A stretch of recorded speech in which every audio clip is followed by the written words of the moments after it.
It's gonna be a long video. Yeah, I bet you. Have fun. Good luck with it. All righty, I'll yeah. look for it. Okay. Here's what we're talking about. Hey, Dano. What's going on? How are you? How are you doing? This is unique. It is unique. I don't know if you have one of them, but there you go. Yeah. All right. Thanks. Yeah, that is unique. And this is why we come. You never know what's going to show up. Always. Always. Wow. All right, that deserves a picture here. Look at that. The difference being, this gets a pinhole in any of the tubes. Wow. Squirts out water. Look at that exhaust. The Stanley boiler. Blister. If you get a pinhole in the boiler itself, then it'll squirt out a lot more fire. They're a little bit more, but they produce a lot more power. Stanley's are just You getting a 411 on this. steam generator more than a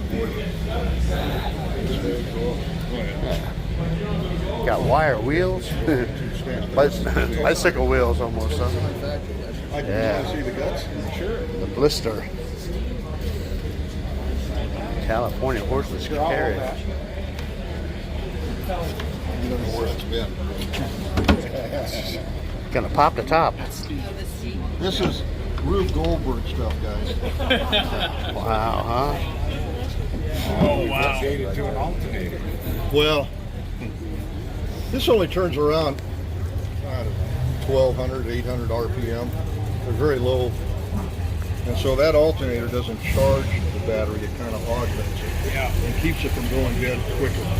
But I can run this, I've been on, wife and I took it to Bakersfield in 2004 Really? or 5. Really? And we didn't know we trailered it there. I started figuring out, what were they saying? Yeah. They tied her down to the back here or what? That's like a T-bucket from Florida. Yeah, when we went on their small car tour, it was about 50 miles out to the elk refuge, and it was a lot of fun, but it took us all day. That was Oh, yeah. We started at 8 o'clock in the morning, we got back at 5 at night. Oh, nice, right? Nice. But I was stopping at dog kennels and, getting water. Oh, yeah, and anything you could. Fire hydrants and just all kinds of stuff. Got your own fire hydrant key, huh? That's all right. Nobody watches Dan on live, so you can tell us. I'm a retired fireman, so But I went by the fire station and asked the captain if it was okay. Yeah. I said, Apparently, if you have one of those adapters, it's legal. Yeah, apparently, huh? It's not legal to take water from a fire hydrant. Oh, no.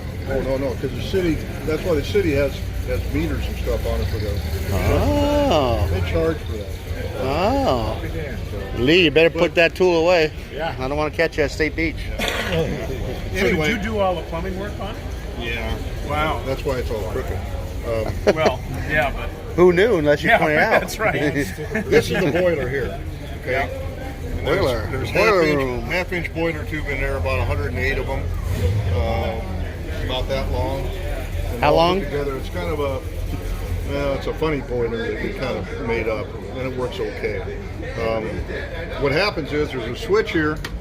This switch turns this motor on and off. This motor came out of a home heating unit, but this is very similar to what they used in about 1920. Yeah. Okay. So oil burner. I converted it to 12 volts. I put a heater motor on it from a car. Yep. And so that switch goes on at about 180 and off at 220. And so when it comes on, it spins the motor. The motor's got a long shaft that has a set of a cam on it and a set of points for the coil and to make a spark. Yeah, so that's and then it has a squirrel cage fan and a high pressure pump. And so all that stuff comes on when the motor turns.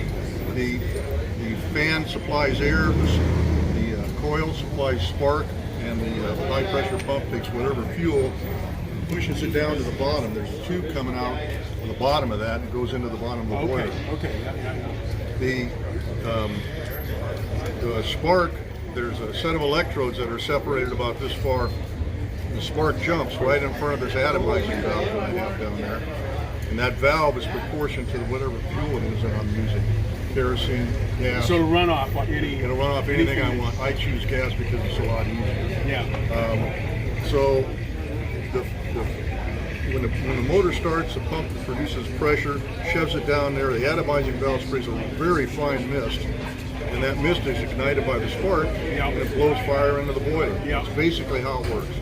And then it turns off when it gets to 100 or 200, 210 or 20, and that's it. So the steam comes off the top, goes into the two cylinders there. There's a chest, steam chest between the two cylinders, and this is a double-acting steam engine. What the locomotives and stuff have. Okay. So each cylinder has a slit on the top and the bottom, and the steam chest has valves that slide back and forth to cover up those slits. And so the steam goes to the top of one piston and the bottom of another, and as the motor turns, the valves move and it goes to the bottom and then the top. So you're using both sides of the piston. So to go in reverse, you can watch that linkage here. This linkage right down here. All that does is move those valves. And so the valves, instead of going to the top, we'll say the top and the bottom, they go to the bottom and the top, and makes it go backwards. Yeah, I can see it feeding into the top on this end and the bottom on the other. So that's all that is. That's forward, that's reverse. That's very simple. So what is it? It's a make-believe model. I was going to say, I didn't see it, didn't look good. Wow. And then Even has a third this brake is light. an oiler. It has a 600 weight steam oil. See all the linkage. It's injected right into the motor. Go ahead and pull it forward and back. This uses Like a Doble, huh? So the valve goes nothing up like to go gold. forward and down to runs go off of steam. I mean, oil. That's what he came up with to make them run on. Yeah. Well, they have to be lubricated somehow. These are they call it a. I just use the steam once and throw it away. I don't condense it or do anything. That didn't There's come no out till later. there's no. It doesn't recycle. You don't have a loop. No. So that's why you got to keep filling. Yeah. I get about a mile per gallon on water. And, Really? And about, I don't know, 5 or 10 on gas. Now We is went it? the whole 50 or not 50? Yeah, 50 some miles. We had plenty of gas, but we had to stop for water. Yeah. How much water does it hold? I rebuilt the tank and it's about 20 gallons now. So you got about 20 miles. On a real good day. Would this fuel cell be a Crown Ace hardware fuel cell? That's Crown Ace hardware pressure tested. To answer your question on the miles per gallon, if I'm doing a lot of hills and the pressure's low, in order to go, say 5 miles an hour, I have to give it half throttle at 220, but at 180, I may have to give it full throttle. Well, if I'm giving it full throttle, I'm using more water. So the lower the pressure is, the more throttle you give it, hence the more water you use. So it's totally dependent upon how you drive it. Do you get better water mileage with Arrowhead water, bottled water? Yeah. I use distilled water, and you can tell if it's distilled because if it's not moving, it's distilled. Did you Wow. linkage on this thing? Did you do all that? Really? Wow. Damn. Look at that. What's cool, you guys maybe haven't noticed, it's got a third brake light.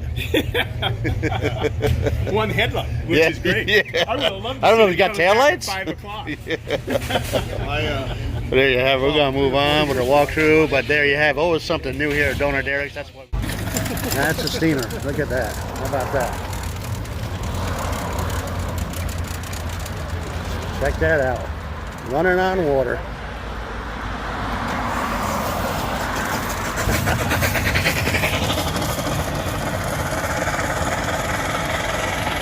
Cool.